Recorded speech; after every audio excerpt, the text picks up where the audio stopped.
सभी गुरुमुख आंखें बंद रखें, कमर सीधी, पूरा ध्यान आती जाती श्वास पर 13 बार पावन गुरु शब्द का जाप करें।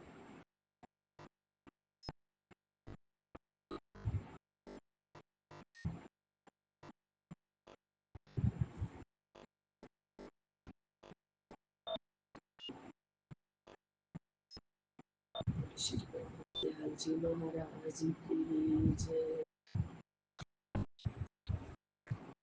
श्री अद्वैतानंद सच्चिदानंद प्रकाश। प्रस्तुत ग्रंथ श्री परमहंस अद्वैतानंद जी महाराज के जीवन के पावन प्रसंग एवं उपदेशों का संग्रह है, जिसे बाबू भूरे सिंह जी ने संग्रह किया था। परमहंस दयाल जी ने हमेशा स्वयं को गुप्त ही रखा, ना आश्रम और ना ही कोई प्रचार। उनके जीवन काल में उनके भक्तों को उनके नाम, ग्राम एवं परिवार के बारे में कुछ भी पता नहीं था। जब भक्तवृंद इस बारे में आग्रह करते तो उत्तर मिलता कि जब हमने विरक्त संन्यास वेश ले लिया तो क्या नाम और क्या गांव। परमहंस दयाल जी अपने प्रिय भक्त बाबू भूरे सिंह का आग्रह मान लेते थे। अतः सभी भक्तों ने मिलकर उनसे प्रार्थना की कि आप ही परमहंस दयाल जी से हमारी ओर से विनती करें। बाबू भूरे सिंह के आग्रह से परमहंस दयाल जी ने इसे कुदरत की इच्छा मानते हुए स्वयं के जीवन के बारे में जो घटनाएं थी उन्हें समय समय पर बताया, परंतु उनको ये आदेश दिया कि हमारे शरीर के रहते इन बातों को गुप्त ही रखा जाए, उसके बाद आपको अख्तियार है।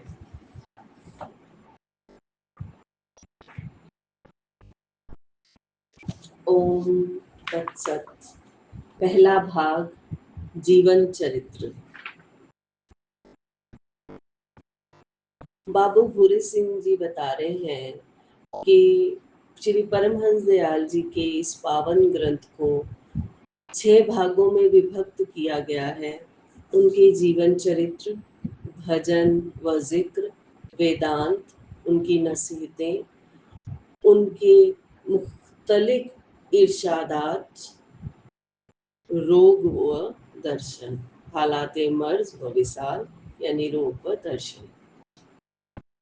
इन हालात के कलमबद्ध करने की वजह यह हुई कि बावजूद चिरकाल के सत्संग और साथ रहने के, श्री महाराज जी के शुभ नाम और जन्मभूमि तक से आवाम को नावाकाफियत थी और आम सत्संग में भी कभी इन तथ्यों के पूछने का मौका भी नहीं मिलता था। अक्सर मुरीदों और इरादतमंदों ने जब कभी इन बातों के मालूम करने की आरजू जाहिर की तो आपने यह कहकर टाल दिया, आदमी राव चश्मे हाल नगर अज ख्याले परी व दीप गुजर। इस तरह से उम्मीद पूर्ण न हुई तो कुछ लोगों ने इस आलेखकर्ता यानी बाबू भूरे सिंह जी अपने बारे में कह रहे हैं, ने कहा कि अगर इस मामला में तुम कुछ कोशिश करो तो श्री महाराज जी जरूर कबूल फरमाएंगे। 1-2 दफा तो मैंने उसको समझा दिया कि जो बात फकीरों के सिद्धांत के खिलाफ हो या उनकी मर्जी के मुआफिक ना हो, उसमें ज्यादा जोर नहीं देना चाहिए, मगर उनके पुनः आग्रह कहने और उनकी उत्सुकता को देखकर एक मुनासिब मौके पर बिल्कुल तन्हाई में बंदा ने अर्ज की कि ए खाकसार, दास के हाल पर जो तवज्जो ध्यान दे और जो कुछ उपकार इसका किया है उसका 1000 जुबान से भी शुक्रिया अदा नहीं कर सकता हूँ। हर चंद बाल बाल है शक्ले जुबा, मगर जिससे अदाएं शुक्र करूं वो जुबा कहाँ।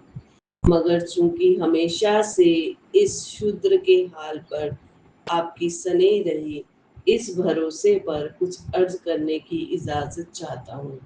यह सुनकर फरमाया कि हाँ कहो।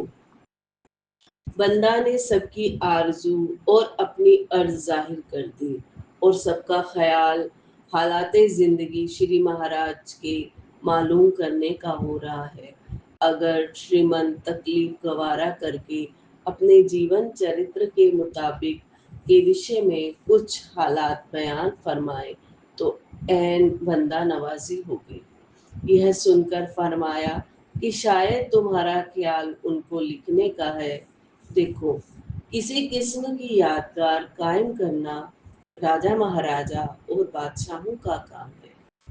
जब अवधूत हो गए तो फिर आत्मकथा वगैरह से क्या ताल्लुक।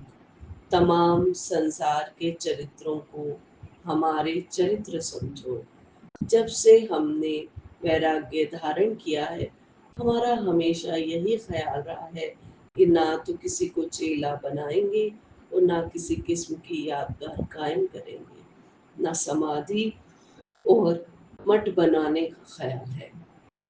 बस परमात्मा का नाम सुनाना और सतमार्ग के उपदेश की खिदमत जो हमारे सुपुर्द हुई है, वे इसी तरह से पूरी हो जाए। अन्य बातें पसंद नहीं। इसी वजह से आज तक हमने अपना नाम तक भी नहीं बताया। और दरअसल जब अवधूत हो गए तो फिर नाम व गांव कैसा।